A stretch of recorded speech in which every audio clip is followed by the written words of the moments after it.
के सभी दर्शकों को मेरा नमस्कार। आप सभी को राधे राधे, जय श्री कृष्ण। पाठ 16 दानी पेड़, हिंदी सप्ताह 23, दिवस 6 में आप सभी का स्वागत है। तो प्यारे बच्चों, वीडियो की शुरुआत से पहले चैनल को आप सब्सक्राइब कर दें और कमेंट बॉक्स में लिख दें राधे राधे। चलिए अपनी अभ्यास पुस्तिका खोलें और मौखिक चर्चा के लिए कुछ प्रश्न दिए गए हैं। इन पर आप चर्चा करेंगे अपने दोस्तों के साथ, शिक्षक साथियों के साथ, बड़े भाई बहनों के साथ। राजा महाराजा सड़क के दोनों किनारे पर पेड़ क्यों लगाते थे? वो इसलिए लगाते थे कि एक तो हरियाली बना रहे, है ना, पेड़ों के जो लाभ हमें मिलते रहे, और सड़क किनारे लोग जो राहगीर चलते हैं उनको छाया मिल सके। राहगीरों को रास्ते में लगे पेड़ों से क्या लाभ होता है? तो उनसे छाया मिलती है, फल भी मिलते हैं। दानी पेड़ पाठ पढ़ने के बाद आप कहाँ कहाँ पेड़ लगाएंगे? आप मन में सोच रखा होगा आपने, आप कहाँ पेड़ लगा सकते हो, तो पेड़ अवश्य लगाएं।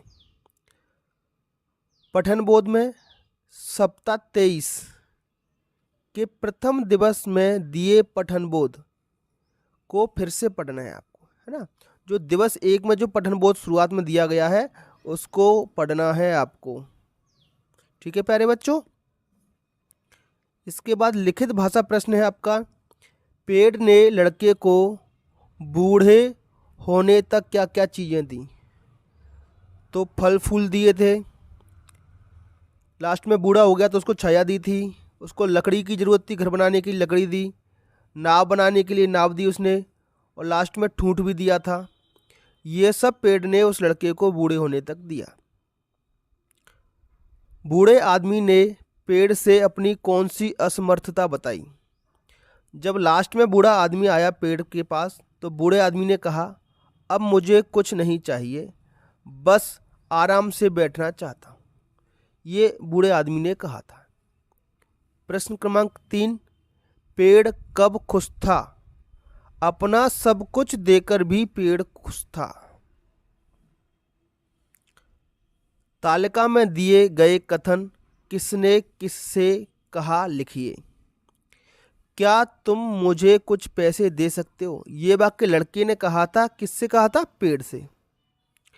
बेटा मैं तुम्हें कुछ देना चाहता हूँ, ये पेड़ ने कहा था लड़के से। नाव तो मेरे पास नहीं है, ये पेड़ ने कहा था आदमी से, वही लड़का जो बड़ा होकर आदमी बन गया था। वाक्य नंबर 4, तुम देख रहे हो मेरी हालत, तो ये अंत समय में बूढ़े ने कहा था। किससे कहा था? पेड़ से कहा था। तो वही बालक जवान होता है, आदमी बनता है, बूढ़ा होता है। प्रश्न क्रमांक 2, नीचे दिए गए अभ्यास पूर्ण कीजिए। देखो, वन मतलब जंगल, जंगल मतलब जहाँ पर बहुत सारे पेड़ होते हैं। अब वनों से हमें जड़ी बूटी मिलती है, ऐसे वाक्य बनाने। वनों से हमें तेंदू पत्ता मिलता है, वनों से हमें जलाऊ लकड़ी मिलती है, ये लिखा है। वनों से हमें पशुओं को चारा मिलता है, वनों से हमें गोंद मिलता है, वनों से हमें इमारती लकड़ी मिलती है। तो इस तरीके से वन के ऊपर वाक्य बना करके आपको लिखने हैं। बेटा, इमारती लकड़ी का मतलब है जिस लकड़ी का प्रयोग हम इमारत बनाने में करते हैं। इमारत मतलब बिल्डिंग, घर बनाने में करते हैं, ठीक है, उसको कहते हैं इमारती लकड़ी। जलाऊ लकड़ी जिसको हम चूल्हे में जलाने में प्रयोग करते हैं वो जलाऊ लकड़ी होती है। तो ये वाक्य बना करके आप लिखेंगे जिससे मैंने बताया है। वनों से हमें जड़ी बूटियां मिलती हैं, वनों से हमें तेंदू पत्ता मिलता है, ये रहा।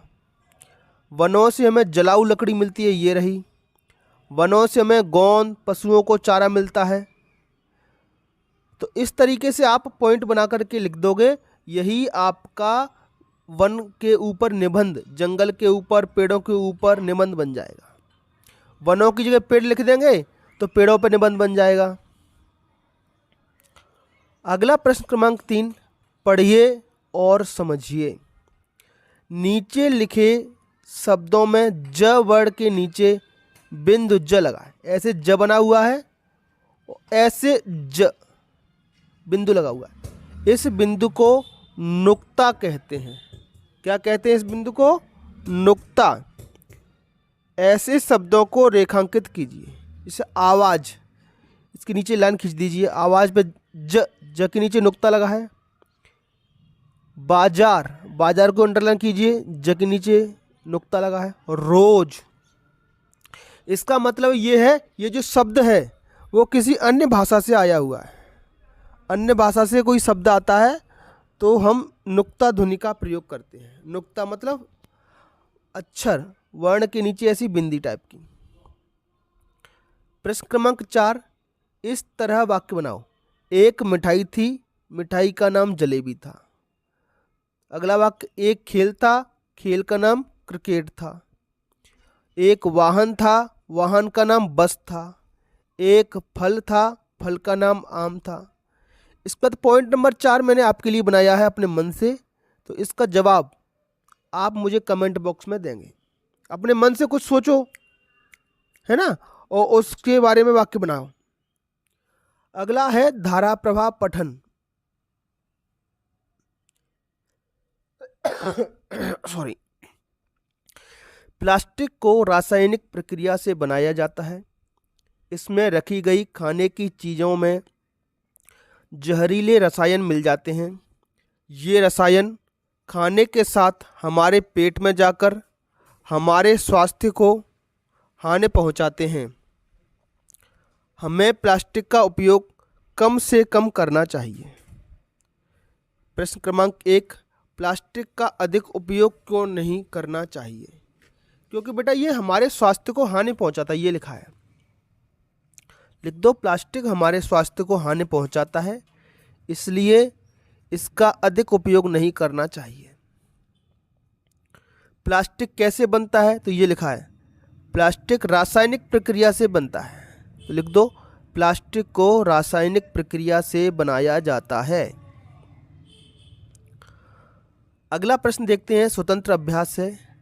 यदि आपके घर कोई पालतू पशु होता है तो आप उसकी देखभाल कैसे करते हैं? तो आप लिख सकते हो, आपके घर में गाय, भैंस, बकरी, कोई ना कोई तो पालतू पशु होगा ही। हमारे घर में पालतू पशु की देखभाल करने के लिए हम उसे गर्मी, धूप, बारिश, ठंड से बचाते हैं, है ना। गाय भैंस को हम पेड़ों के नीचे बांधते हैं, छाँव में, झोंपड़ी में बांधते हैं, ताकि उनको धूप, गर्मी, ठंड, बारिश से बचाया जा सके। उसके चारे मतलब जो भूसा जो खाती है वो को हम पानी की व्यवस्था करते हैं। उसकी अन्य जानवरों से रक्षा भी करते हैं, दूसरा जानवर उनको नुकसान ना पहुंचाए। स्वतंत्र पठन है। एक किसान था, उसका एक छोटा सा खेत था। खेत में गेहूं की हरी भरी फसल लगी थी। किसान के खेत के पास एक जंगल था। उस जंगल में बहुत से हिरण थे। हिरणों का झुंड अक्सर जंगल से बाहर आ जाता था। वह झुंड किसान के खेत में चरता था। इस बात से किसान बहुत परेशान था।